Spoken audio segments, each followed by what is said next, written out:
What's up, party people? Alright, so today, after a couple of requests for this, because I put up a picture, we are going to talk about Loka. So Loka is this awesome little side game that was designed by Alessio Cavatore, the awesome Italian guy that made Kings of War. And basically, yeah, it's produced by Mantic, but it's definitely like a standalone board game. And I'm going to go over kind of why I like it and why it's a fun little switch up from your everyday war games, because it's just a nice break. Still very tactical, but enough chance that it's a little bit crazy. So we're going to go into it, and I'll kind of show you what you get in the box and that kind of thing, and hopefully some more people can pick up Loka, because I'm sure a lot of people out there, like I was, have this from crazy boxes, because they unloaded quite a bit of pieces from Loka in those crazy boxes, and that's how I got started with this thing. So yeah, let's hop into the actual board and pieces, and I'll kind of talk over how some of the rules work and whatnot. So let's dive right in. Okay, so if you are a veteran to my channel, you might have seen this box in the background of my videos, and that's for two reasons. One, because I don't own that many board games, and two, it's a really good looking box. So yeah, you get the whole, a game of elemental strategy, but very simple box artwork. It's just got the four kings of the different factions, which is really cool. I really like the way this box looks. I think it's just really crisp and just looks really clean and neat with all the black and stuff. So on the sides of the box, you'll see the four different factions. I'll show you what the model sculpts look like. My personal favorite are the green guys. So anyways, and this is my box, so this isn't going to be the exact thing you get in retail, but it's close. So here's the board, and I'll go into rules in just a second here, but yeah, you have your four little quadrants and then that central area, and that's one of the big differences between chess and Loka. So that's the basic board, and then on the back you have a traditional chessboard, just in case you'd like to play, and you have enough pieces for it. It's just a nice looking chessboard, very cool, like cracked earth and just kind of green, patchy growth areas, which is cool. But yeah, let's go into it. So the rules of this game are very, very small. It's not hard to wrap your head around, and you can quickly explain how to play this, especially if someone's played chess before. If they've never played chess, this can be a little bit more difficult, just because you'd have to go over how to play chess and how to win at chess and how the pieces move. But it's all pretty basic. So let's, I guess I'll go into gameplay stuff, and then I'll show you the miniatures afterwards. So if you're interested in the gameplay, then you'll probably like the miniatures too, because I like them. I like them a lot. They're definitely not the highest detail quality. For miniatures, especially by Mantic, they have definitely improved since then, but at the same time, this is a board game, and they don't need to be super, super high def, highly detailed miniatures. So, yeah. On to gameplay. Alright, so I set up a demo game for the most part. These are all legal lists that you can use, and so every piece works exactly like they would in chess. So your pawns still move up one, and they can attack, either direction at the diagonals. All of your bishops can still only go on diagonal squares, that kind of thing.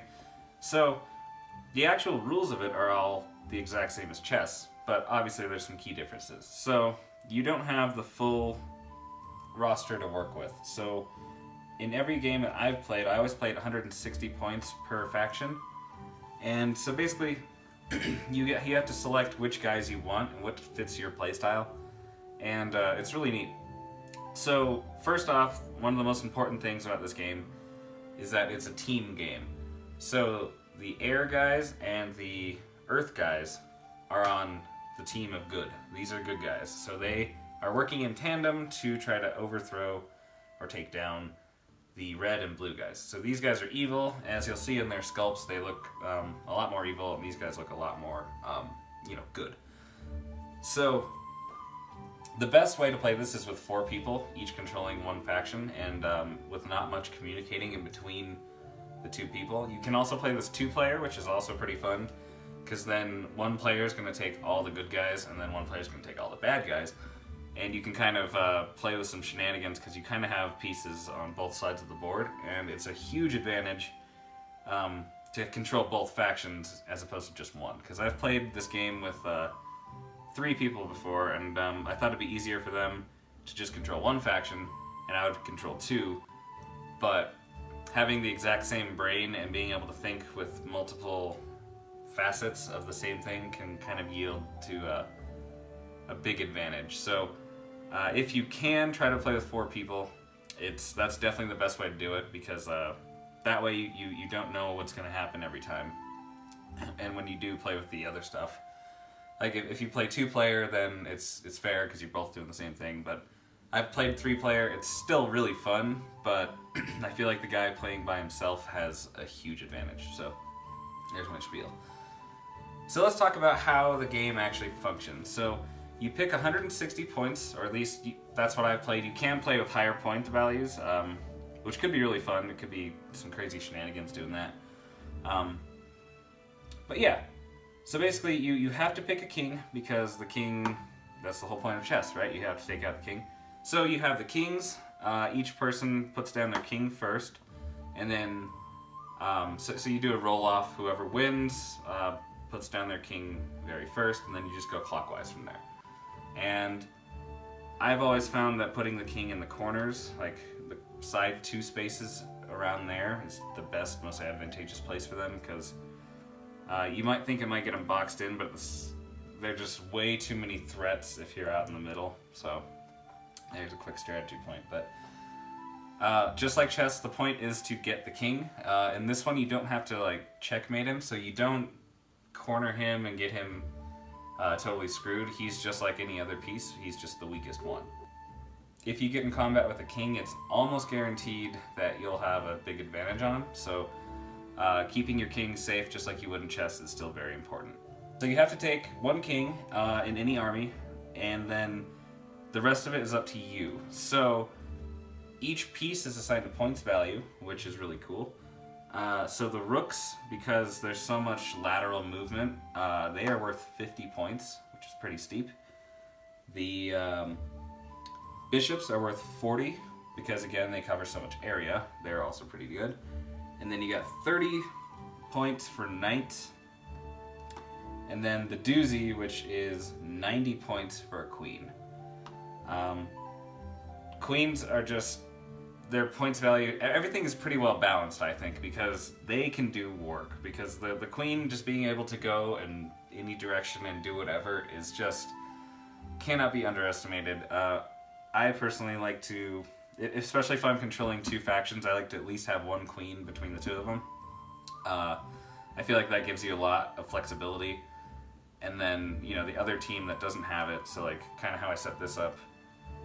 If you set this up, if you're playing with the other guy, I feel like if one side has the numbers and one has like the quality killers, that's a pretty good combo.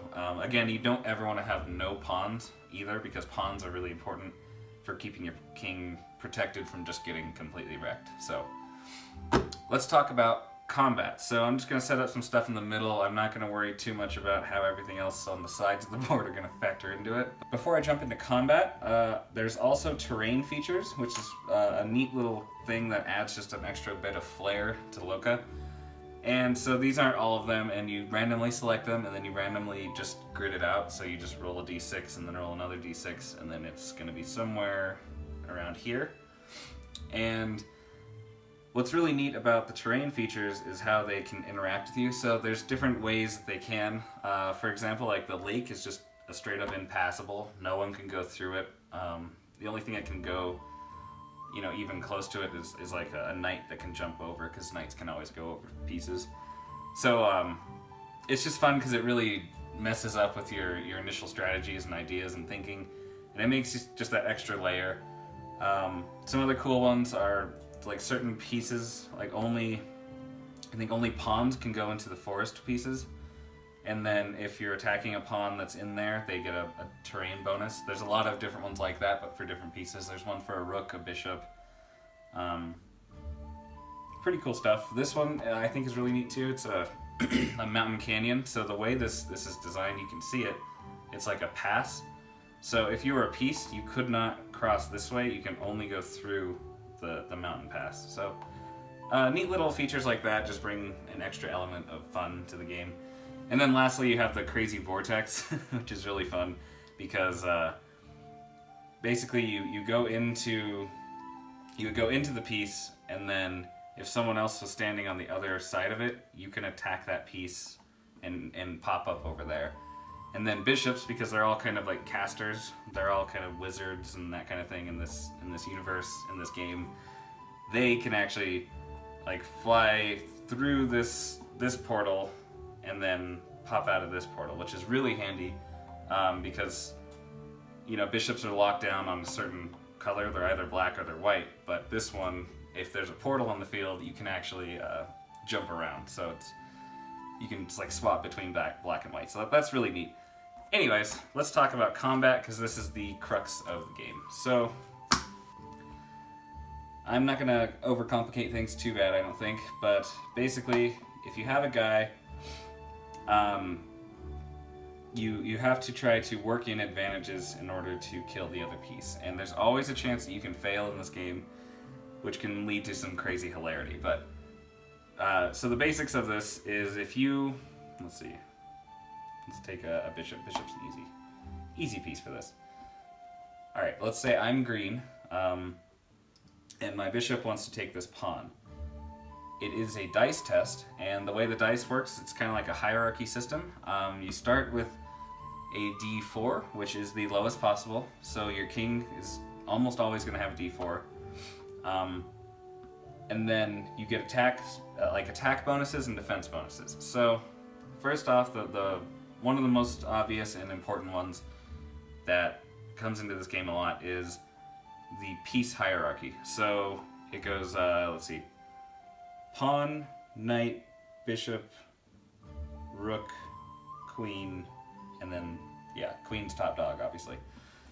And so if you are a higher rank than the piece that you're attacking, you would get a bonus. And so the way the bonuses work is you hop up the ladder on the dice things. So there's a d4, a d6, a d8, d12, and d20. So with each thing that you increase, obviously you have a much better chance of putting in damage compared to your opponent. So you really want to stack your bonuses in your favor in order to take out whoever you're attacking. So in this example, the bishop is a better piece than the pawn, and you also get a charge bonus. So anytime you're charging, you get to bump up on the scale. So in this example, he would start here at the d4, he would go up because he's charging, and then he would go up again because he is a better piece. So he would be rolling a d8, and the poor little pawn is going to be rolling a d4. So obviously if I roll over a 4, there's nothing this guy can do about it, he dies. So you want to play the odds to your favor and stack as many of the modifiers as you can anytime you're attacking. Now here's where the crazy fun, the intense strategy comes in. So let's do the same scenario, except now we'll have, we'll put this guy here, and we'll have this one here. And this poor pawn is going to get attacked by the bishop again. So as you already know, he's going to go in for a charge. He's going to get a bonus because he's a better piece. And then for each other piece that can attack the one you're attacking, you bump up with another bonus. So this is a crazy example that, if you really wanted this pawn that dead, I mean, yikes. But still, you would go charging, better piece, and then you have 2 more support guys. So you would be rolling a d20 against the pawn's d4. So your odds of losing that are really, really bad, but it can still happen. So, and the other part of this that I haven't mentioned yet is that this also works for defense. So we're attacking this pawn. However, now that he is backed up, he has defense from the queen, he is going to go up the scale. And so if you have lots of different pieces helping out your guys, you can get a lot of terrain, or a lot of defense bonuses to counteract your opponent's attack bonuses. So there's actually a lot of strategy in the way this works, because there's so many moving pieces in Loka that you can spend a lot of time thinking about moves, because sometimes you might think you have the definite advantage on something, but then the more you look at it, you're like, oh wait, but there's a bishop way over there that can affect him, blah blah blah. So this is like the big thing that I like about Loka, is that there's still a lot of tactical depth despite the randomness and chance. So those are all of the ways that you can modify this aside from terrain. So let's say the same exact scenario, but now this guy is in the forest, and so pawns always get a modifier for being in a forest, so he would go up the scale, so yeah. Now let's talk about how random this can get, because I've had a couple games go down to the wire because of terrible dice rolls, which just made a crazy time even crazier. So let's talk about outcomes. Obviously, if you're attacking and you beat the other guy, you take the piece. So that's pretty obvious. That's how it should be. That's the way it is. However, let's say we don't need this kind of overkill. Oh, and the last thing is if you go all the way up the scale to the D20 and you go over that, they call it a super D20, and you get to re-roll it. If you have that many bonuses. I haven't really had that happen because it's really hard to stack them that high in your favor. Just because, like I said, there's so many things happening, but that's not here nor there. Both players are going to roll their dice. So this guy would only get his D4 because he's a smaller piece, he's just defending. This guy would be rolling a D8. But let's say that, the bishop in this example is going to roll a 3, and the defender is going to roll a 4. So basically, in Loka, if the defender wins against the attacker, nothing happens. And instead of moving the piece over or taking the piece, your guy is essentially stuck. He just wasted a whole turn. So the defense is pretty cool. However, let's say he rolls a 4, and on the D8, our bishop rolls a 1. So if you're the attacker and you roll a 1, you instead die. So there's always a risk. Even when you are charging, if you're the one attacking and you roll a 1, you can still die, which can be crazy. And then the last example is if both players roll a 1, both players die. So this can yield to some really, really wacky stuff that can happen in this game, which I personally find really refreshing and crazy and fun, because this is where, you have all the odds stacked in your favor, and you're a queen, and you're gonna take out that stupid pawn that's in the way of the king, and then you roll a freaking 1, and then the pawn kills the queen, and it's just absolute madness.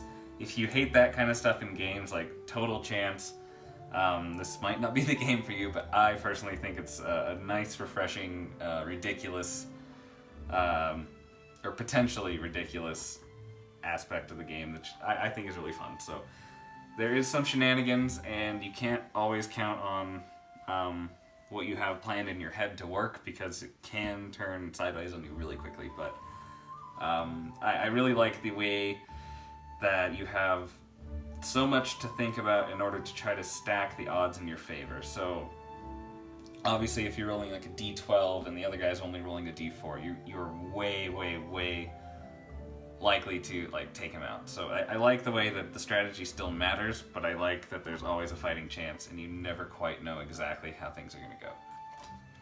One other thing to note is when you're attacking, the friendly pieces, so say I'm still green and I'm going to attack, the friendly pieces do affect the modifiers. Much like in traditional chess, if the pawn, like say you have a pawn that gets all the way to the other side of the board, he does become a new piece. Another little weird thing about Loka is that, let's say your pawn's going and then he attacks over here, this would become his new edge, so he can become a new piece from there, which is also really neat. If you have two pawns that are on the same side of things, so like say these guys are both evil pawns and they run into each other, you can do a cool switcheroo and keep going on your path, so then you can try to complete your quest to get to the other side. And other than that, the only other thing in this game that needs to be discussed is if there's absolutely no pieces on the board and you have a kingly duel, you both roll a d20 until somebody wins. I actually had a game come down to just kings because I had a huge advantage. I still had like a rook and a queen, and just after some abysmal dice rolling where I got ones, it turned out to be an even playing field. And I swear we laughed more in that game than... oh man, that was fun. So, yeah, that is the that is Loka in a nutshell. Now I'll just kind of showcase some of the miniatures, and hopefully you guys can see some stuff you like. I've heard some people use this stuff in Kings of War. I don't recommend that for most of the things, but I do think that the casters in particular are really cool.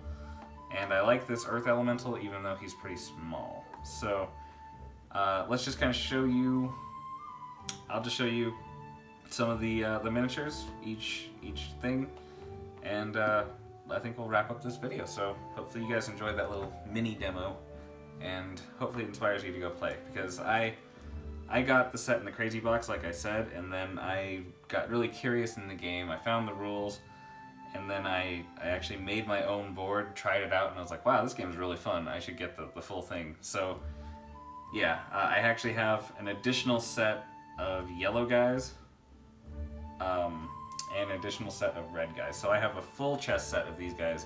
Otherwise, you only get one of each of the power pieces. So it is advantageous to have more than one of the basic core, like open the box sets, because then you can have things like 2 rooks in the same faction, that kind of thing. So anyways, let's just kind of show off some of these miniatures. I'll save the green guys for last because they're the coolest. Okay, let's start with the fire guys. So they are the fire faction. It's obviously all based on elements and whatnot. So these guys are really cool looking. I think they're some of the guys I like more than others for sure. The actual pawns themselves look kind of like orc kind of dudes, I guess. Like they have really pointy ears and just kind of a Tolkien style like squattiness to them. And then one of the cool little details in this is that every piece, like all the pawns have shields, and the shields have the pawn symbol. I think it's a neat little touch. Obviously, I haven't painted my guys. I have way too many other painting projects, and this worked perfectly fine for Loka for me. But there is quite a bit of detail in these miniatures, and let's just kind of, yeah. So here's the power pieces. These are the cool, the guys who are going to get the work done for you. You have a fire elemental guy. He's he almost looks like a furnace. He's got like an old school knight's style helmet and just kind of wrapped up in chains, and he's just made of fire. The king, I think this is the coolest sculpt maybe in the fire guys. He looks really intimidating. He looks like a boss. All the kings kind of come on their own thrones, which is neat. The queen is like this cool 4-armed serpent lady. I don't know if there's a unit in Kings of War that could work for, but I like the aesthetics. So these guys are all very desert, kind of Arabian look to them. This guy's a fire-breathing horse. Looks very medieval to me. There's lots of like paintings and things like of somewhat dragon-looking horses, and that's what that one is. And then you have the bishop. And like I said before, I think all the bishops are the coolest casts. This guy is... he looks a bit like Jafar from Aladdin, and I like the aesthetic of him, so he's a fire guy. Let's move on to the next ones.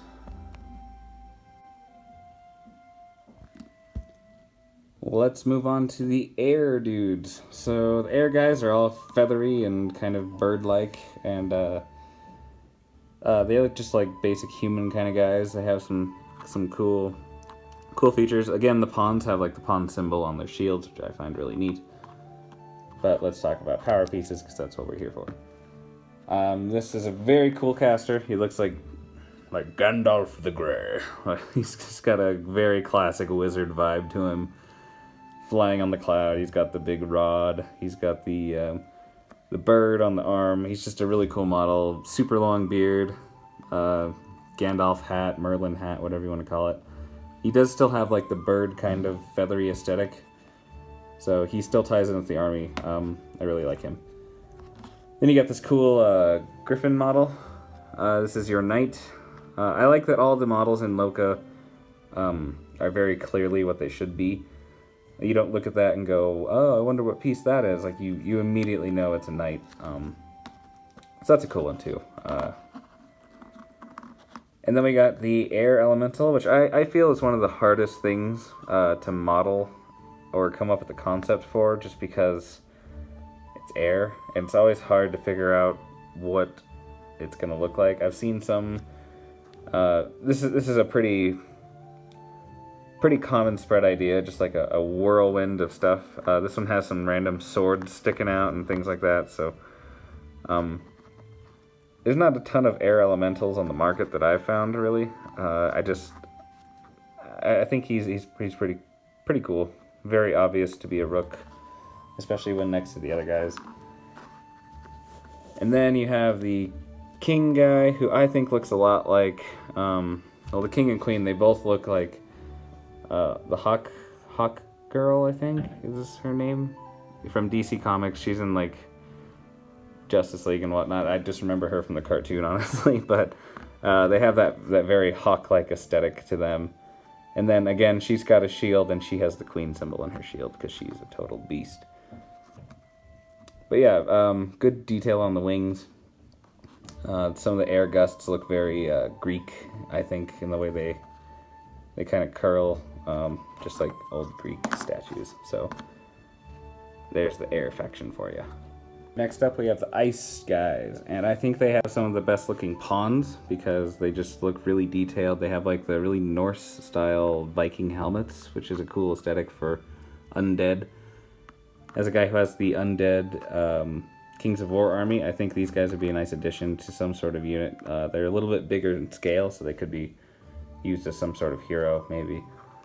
But yeah, those are the pawns, and then... you have this ice elemental who I think has kind of a cheesy grin on his face. And I don't know. I'm way more excited for the ice elemental that's going to come out for Northern Alliance in Vanguard, but you know, he gets the job done. I don't know. The thing about these ice guys, for me at least in Loka, is that they're very hit and miss with the aesthetics they're going for. I mean, they achieve what they're going for, it's just not my personal thing, so... This guy's definitely not one of my favorites, but I like how sharp his edges are, that kind of thing. Next up, we got the cool bishop. See, this one's a hit for me. He looks awesome. He just looks very, very classic undead. I actually might use this guy in Kings of War just because I like this model, and you can never have too many necromancers. I feel like if you really took the time and paint him up right, he can be a really neat addition to any sort of undead army. This is one of the skeletal horses. I think it's a really neat one. He's got wings. Again, it's still got very fantasy-like elements to it, and you obviously know what it is. It's a knight. Cool aesthetic, nice detail, especially on the ribs and that kind of thing.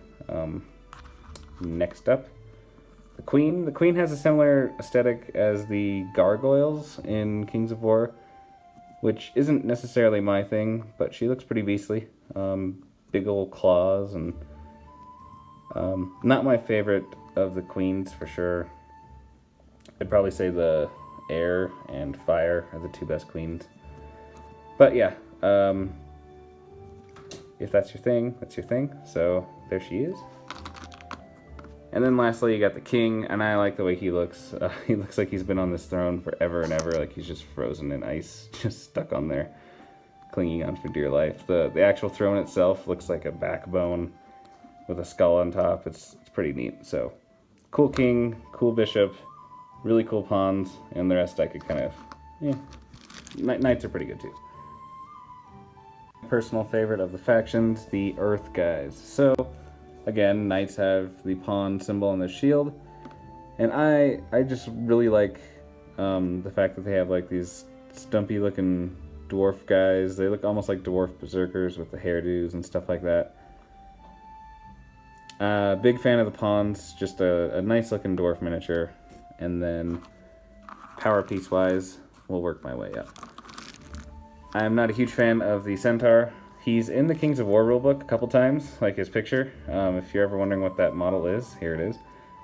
So I like the sculpt, I like the idea, but I think the face turned out a little bit funky. Like he looks more like a old ancient statue of what someone might think a centaur is. I don't know. Not a huge fan of his face. Everything else is pretty cool. And let's move on to the queen. Queen's pretty neat. She's very tree-like, obviously. She's essentially just like a growing tree lady. Again, not my favorite of the queens. I definitely think fire and air beat her out for sure, but that's why I usually drop her from my 160 points when I play these guys, just because I like all the aesthetics of the other guys better. And if you go without the queen, whatever you get in the starter set is going to be exactly 160 points, because she's 90, so. And then we got the Earth Elemental. Like I said, I really like this one. He's really cool looking. I like the paint job that the Mantic guys did on this one as well. I just think it's a really nice looking Earth Elemental. I mean, every rock monster looks similar, but this one's got little things growing on him, little details you can find. And just, you know, his face looks like the Thing a little bit from Fantastic Four. It's a nice thing. And then we got a really cool looking, like, druid, dwarf, bishop, wizard guy. And again, I would totally use this guy in Kings of War. I think he's just a really neat looking caster model. I like the beard and everything about him. So he really looks like he matches up well with the pawns. And I just like the look of him standing on the floating rock kind of things at the bottom. Yeah, big fan of that guy. And finally, one of my favorite pieces in the whole set, which is the king for the Earth guys. He just looks really cool in my opinion. I really like the Mantic paint job on this one. They did a crazy good job at highlighting and showing off all the coolness that's on this model, but I just love the throne looks like a tree. It's got like roots on the bottom and then like leaves on top. He's got the cool spear. Good detail on the face, and it's just, yeah, awesome. So there you have it. There's all the factions, there's all the stuff, and there's how to play. So what are you waiting for? Go get it. And finally, I just want to show the board a little bit of love. I think it's got a lot of detail and often gets overlooked just because a lot of people don't care about what you're playing on as long as you're playing. But I think each side gets their own time to shine. This one looks kind of like fog, and this one's just icy and barren. And then the two coolest ones, obviously you have the fire with the cracking magma look, and the earth with the growing roots and that kind of thing. So, big fan of Loka. Hopefully you guys check it out. Hopefully you enjoyed this video. I meant for it to be short, but then I ended up rambling because that's just what I do. If you get a chance, try to play it. If you know someone who has it and doesn't get to play it often, throw up that suggestion and try to play with them, because it's a fun game with just a lot of tactical depth, but also some randomness that can yield to some really good stories. And lastly, I just want to say thank you for sticking out this far, and hopefully you enjoyed this video. So I will see you in the next one, guys. Don't forget to like, comment, and subscribe. Bye.